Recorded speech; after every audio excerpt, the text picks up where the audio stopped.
All right, everybody. Update on the Wrangler situation is I ordered the body lift and a couple other miscellaneous things back when the previous video was released, and due to the holidays, not a single thing has shown up yet. So instead of leaving weeks or maybe a month gap in projects and video uploads, I decided to start on another one for you guys. Hopefully you're still interested in the Wrangler when things actually show up. But today's project is actually a 1980s, I believe actually 79-80 Lehman Little Dipper mini skid steer. This little guy. And yes, it's shoved in my garage with the other things.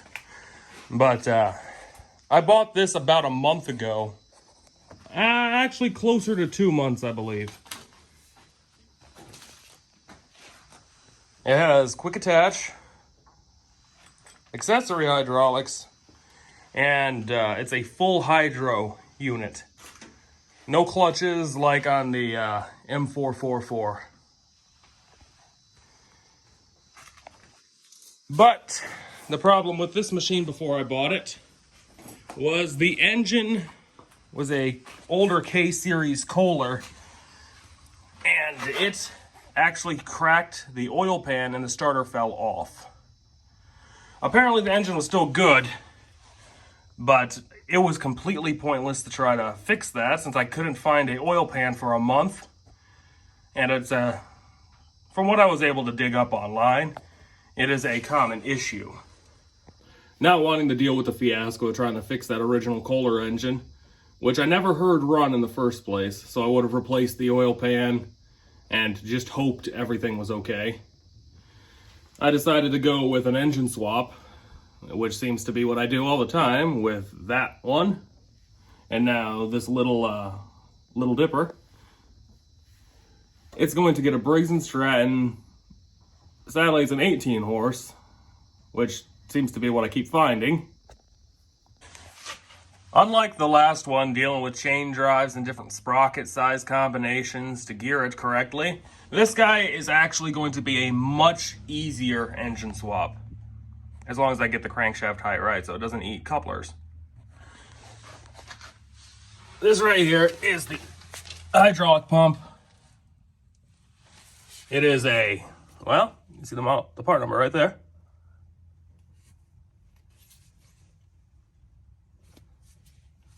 These are Lovejoy couplers. It's an L100, and there's the model number, or the part number.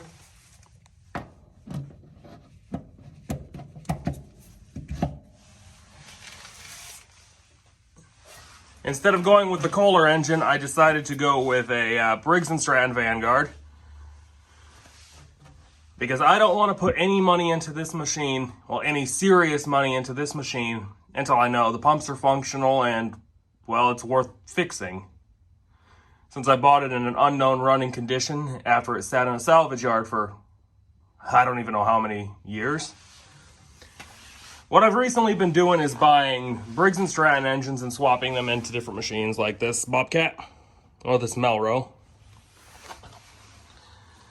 Because I can buy a Cub Cadet garden tractor that has no serious issues, maybe a bad deck or something, and people will either scrap them or sell them really cheap around me. And this is the motor that'll be going in this little guy. This Vanguard 18 horse. I bought the garden tractor this came out of for 50 bucks. The engine runs perfectly fine, and the hour meter on that Cub Cadet said that engine only has 250 hours on it. Same engine around here usually goes for about 600 bucks.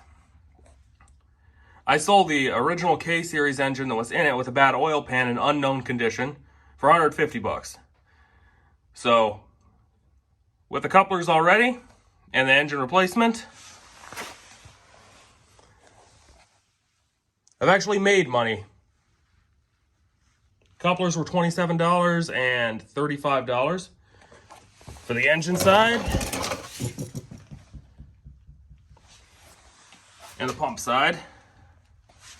This one's simple though. This is just a 1-inch standard shaft. There's part number for that one too.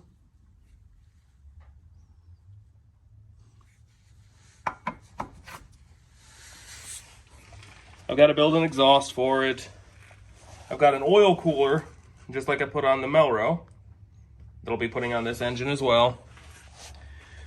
I do have to change the crankshaft seal, but I already have that. I ordered that back when I got this engine because I knew it was leaking. I'll bring you back once I have things mocked up a little bit and have the engine set to height. See you guys soon. Okay guys, time to give you an update. I got that rear main seal changed out and the engine set to height, which is was surprisingly straightforward. I've got, these are 2x3 1/4 inch wall structural square tubing. I need to take off 1/8 of an inch, grind 1/8 of an inch off that one in the back, and then this will sit perfectly flush. Got the couplers all set up.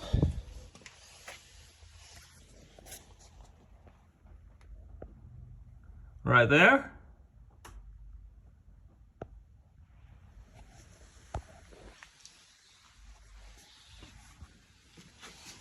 This is actually surprisingly straightforward compared to the other one.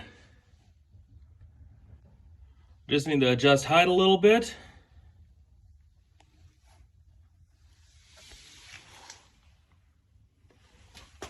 Looks a lot smaller, and it's probably about 50 pounds lighter than the previous engine. So I've got some plate right there attached to the counterweight. This little machine's capable of surprising things based on the manual. It's rated at 900 pound lifting capacity. Operating capacity is 900 pounds. Instead of even grinding anything down, I change the orientation and adjust the coupler on the shaft a hair. And now we are perfect on height. Coupler is perfect as well. This is actually going to work out a lot better than I thought it was going to. Fuel tank's above us. So this can go directly into the fuel pump.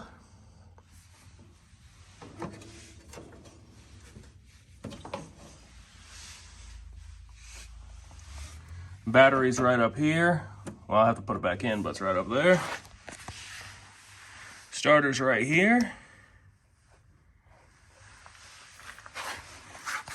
Oil drain is right there. And the spout is right there. That works out perfect as well. Honestly, I could probably use the factory air cleaner, because there's not, just a normal hose could reach up to that from the top of the carburetor. Now I just have to work on the exhaust, but that doesn't seem to be an issue either.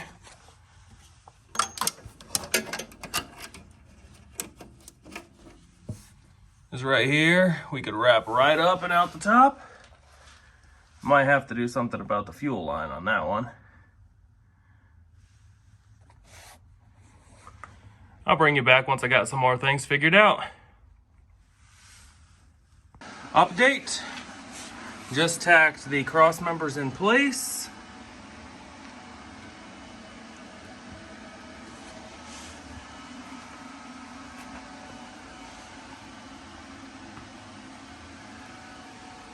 Surprisingly, I believe a horizontal shaft engine such as this, maybe a Honda or a Predator if you had one, these motors fit, honestly, even better than the factory ones. I'm surprised I only had I didn't even have to cut anything. I just cut the steel, and it only needed to come up exactly 3 inches.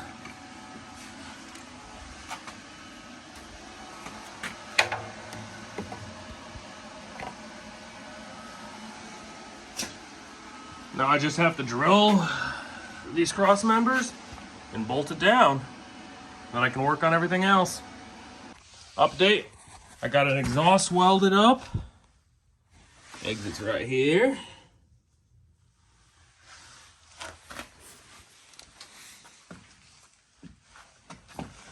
Might not be the prettiest thing in the world,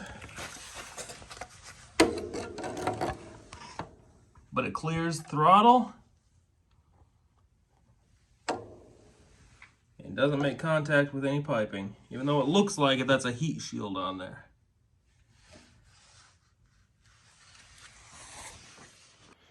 But that's what we got today. Once I get it running, I will finish weld those engine mounts just in case I have to make any adjustments. I only tacked them on the front and back.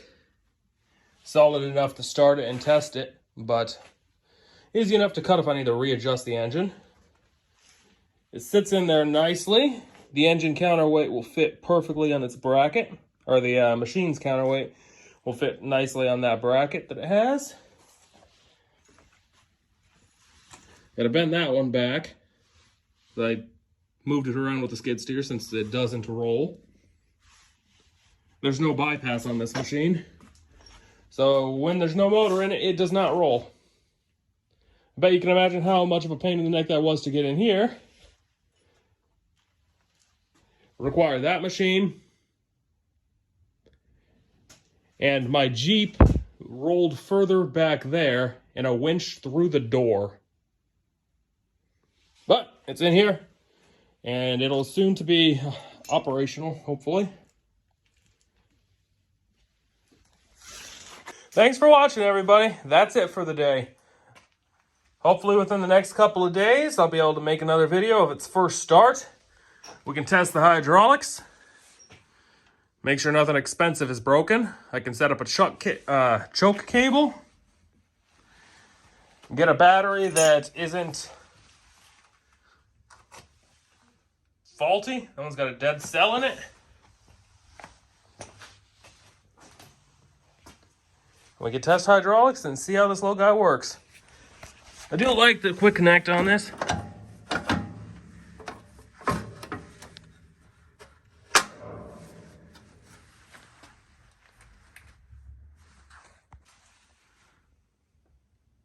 I already have a seat for it.